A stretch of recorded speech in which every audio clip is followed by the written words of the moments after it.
रहीम। मंच पर विराजमान सभी अतिथिगण का हार्दिक स्वागत है और संविधान दिवस पर आप सबको हार्दिक शुभकामनाएं, हार्दिक बधाई।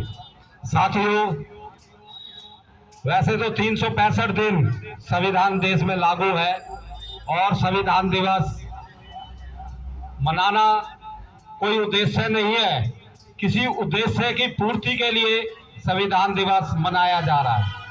वैसे आप लोगों ने 26 जनवरी अक्सर परेड देखी है।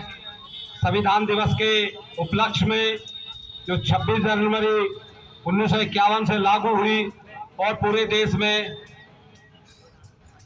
राष्ट्रीय पावर के मनाई जा रही है। 15 अगस्त और 26 जनवरी ये हमारे राष्ट्रीय पर्व हैं। लेकिन ऐसी क्या दिक्कत हुई जो आज हम लोगों को संविधान दिवस मनाने की आवश्यकता पड़ी, जबकि संविधान 365 दिन देश में काम कर रहा है। तो समय समय पे साथियों परिवर्तन आता रहा है और राजनीतिक माध्यम से कहीं ना कहीं संविधान पर बदलने की बात सामने आ रही है। बहुत से कानून जो पिछड़ा वर्ग, दलित वर्ग, SC/ST वर्ग, माइनॉरिटी वर्ग, उनके हक अधिकारों को लेकर कहीं ना कहीं खत्म करने का काम किया जा रहा है। यहाँ व्यक्ति विशेष, जाति विशेष, धर्म विशेष को प्राथमिकता दी जा रही है, जबकि भारत का संविधान सबको बराबरी का हक दे रहा है, समानता का हक दे रहा है, अपने अपने धर्म मानने का भी अधिकार दे रहा है। फिर ऐसा क्यों हो रहा है कि हम लोगों को ऐसा लग रहा है या ऐसा हो रहा है वर्तमान में कि संविधान खतरे में है? और संविधान खतरे में नहीं, ये आम जो देश की जनता है, जो गरीब, पिछड़ा वर्ग, SC वर्ग, जो अलग अलग जाति धर्म में बटा हुआ है, उनके हक अधिकार छीनने का एक बहुत बड़ा षड्यंत्र सरकारों द्वारा चलाया जा रहा है। समय समय पे हमने सरकारें भी बदली, कुछ क्रांति होती है, लेकिन जो गरीब पिछड़ा वर्ग है, दबा कुचला वर्ग है, उसको वो इंसाफ, वो हक अधिकार नहीं मिल रहे जो संविधान में उसके हक अधिकार सुरक्षित है। उन हक अधिकारों को जानने के लिए संविधान दिवस मनाया जा रहा है, ताकि आप लोग जागरूक होकर अपने हक अधिकार के लिए उठ खड़े हों। जब जब देश में हक अधिकार के लिए धरना प्रदर्शन होता है तो सरकारें हिलती हैं। सरकारें हिलती हैं तो वो आपकी आवाज़ सुनती हैं। वर्तमान में जो सरकारें बैठी हैं वो गूंगी बहरी हैं। बहरी इसलिए कि वो आपके धरने प्रदर्शन, आपकी आवाज़ को सुन नहीं रही, और जो आप चाहते हो हक अधिकार, उसके लिए बोल नहीं रही। तो ऐसी सरकारों को हमें बदलना पड़ेगा।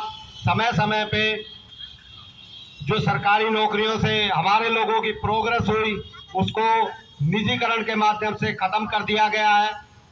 खासतौर से जो ठेकेदारी प्रथा एक चरम सीमा पर पहुंच गई है। आज ठेकेदारी प्रथा उस चरम सीमा पे पहुंच गई है कि उसमें लगने के लिए भी आपको कहीं ना कहीं रिश्वत, धन खर्चना पड़ रहा है। जो सरकारें भ्रष्टाचार खत्म करने की बात कर रही थी, ठेकेदारी प्रथा खत्म करने की बात कर रही थी, उन्हीं सरकारों के कार्यकाल में यह चरम सीमा पर पहुंच गया है। आज एक ग्रुप डी में लगने के लिए 20-30 हजार से लेके लाख 2 लाख तक की डिमांड पहुंच गई है। अब जिसके पास ये धन ही नहीं होगा, वो अपने हक अधिकार कैसे पाएगा, वो नौकरी कैसे पाएगा? ये एक बड़ी समस्या देश में उत्पन्न हो गई है। इसी के लिए जो जागरूक व्यक्ति हैं वो लगातार कार्यक्रम कर रहे हैं, कार्यक्रम से लगातार सोए हुए अनभिज्ञ लोगों को जगाने का काम कर रहे हैं। उसी में यह आज का दिन जो 3 दिसंबर 2023 रखा गया है, जो तथागत गौतम बुद्ध प्रचार ऑर्गेनाइजेशन संगठन के माध्यम से रखा गया है, उसका उद्देश्य यही है कि जो जागरूक व्यक्ति हैं वो दूसरे को जगाने का काम करें, ताकि समय आने पर आप अपनी बात को रख सकें, आप अपने हक अधिकार के लिए इकट्ठा हो सके। बाबा साहब की 3 बातों को याद तो सब रखते हैं, दोहराया भी जा रहा है।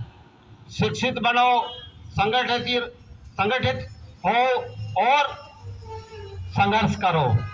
हम संघर्ष भी कर रहे हैं, शिक्षित भी हो गए हैं, संगठित कहीं ना कहीं यह सब अधूरा लगता है, क्योंकि आज भी हम अलग अलग संगठनों में, अलग अलग जाति धर्म क्षेत्र में बटे हुए हैं। और वो समय अब आ गया है।